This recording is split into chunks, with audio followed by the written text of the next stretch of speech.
अबू आज़मी जी की बात पर वापस आते हैं। उन्होंने जैसे कहा था, बहुत सारे इतिहासकारों ने भी कहा है कि औरंगज़ेब एक कुशल एडमिनिस्ट्रेटर था। इस पर क्या कहेंगे? कब तकरीबन 49 से 50 साल औरंगज़ेब ने राज किया। पहले 25 साल 24 साल उनको उत्तर की राजनीति को स्थिर करने में गए। बाकी के 25 साल जब वो दक्षिण में आया तो फिर कभी उत्तर में नहीं गया। वो 25 साल सिर्फ महाराष्ट्र और दक्षिण में रहा, मराठाओं को हराने का प्रयत्न करता रहा, पर कभी सफल नहीं हुआ इस प्रयत्न में। तो कैसे कुशल प्रशासक हो सकता है ना? प्रशासक तो छत्रपति शिवाजी महाराज जैसे होने चाहिए, जिनको पहले से ही पता चल गया था कि भविष्य में नेवी जिसके पास होगी, है ना, जल सेना जिसके पास होगी, वो देश सर्वे समर्थ होगा। तो छत्रपति शिवाजी महाराज ने नेवी की स्थापना की है ना, तो उनको बोलेंगे दूरदर्शी, उनको बोलेंगे कुशल मार्गदर्शक, उनको बोलेंगे कुशल एडमिनिस्ट्रेटर। और कौन है वो आसिम आज़मी? सीधा सवाल है, आतंकवादियों का समर्थक आतंकवादी ही है और औरंगज़ेब जैसे आक्रांताओं का समर्थक भी आक्रांता ही हो सकता है। कोई देश प्रेमी, राष्ट्र प्रेमी कभी औरंगज़ेब जैसे व्यक्तियों का समर्थक कभी नहीं हो सकता। ये स्वाभाविक बात है। जिन्होंने ये कहा है वो उन्हें इतिहास जानते नहीं, वो खुद का मन का इतिहास रट्टी टाइप बातें पढ़ते हैं, उनका इतिहास से कोई लेना देना नहीं है। आप मैं सरकार की, CBSE बोर्ड, ICSE बोर्ड की किसी भी की इतिहास की पुस्तक पढ़ ली है। मैं खुद शिक्षक हूँ इतिहास का, मैं पढ़ाता हूँ बच्चों को। कभी कुछ प्रशासक नहीं रहा।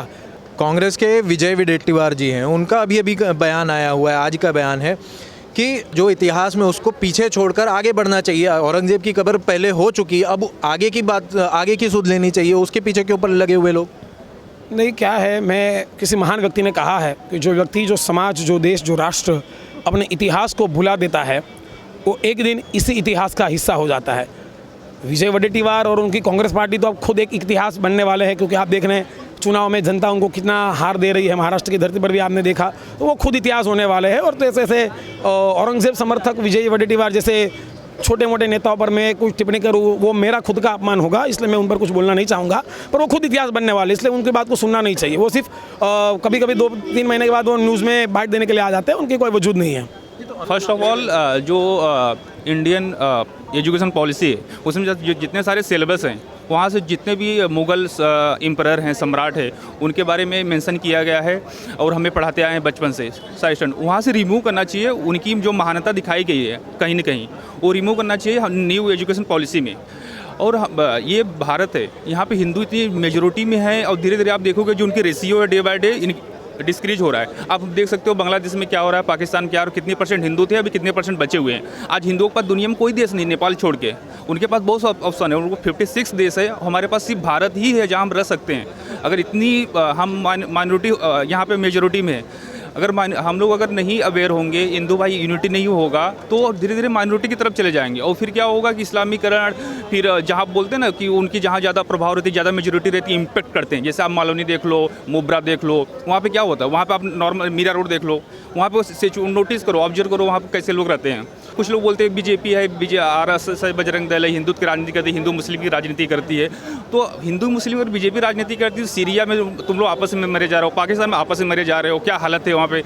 तुम लोग वहाँ देखो ना, क्या आज जितने भी साइंस देख लो, कितने भी साइंटिफिक चीज़ें, कहीं भी वैज्ञानिक का रिसर्च में कंट्रीब्यूशन नहीं होता है किसी, उनका हाई रेशियो है कम। जैसे सिप्ला कॉर्नर हैं और बहुत सारे जो स्टार्टअप है, एंटरप्रेन्योर हैं, उनकी रेशियो कम है।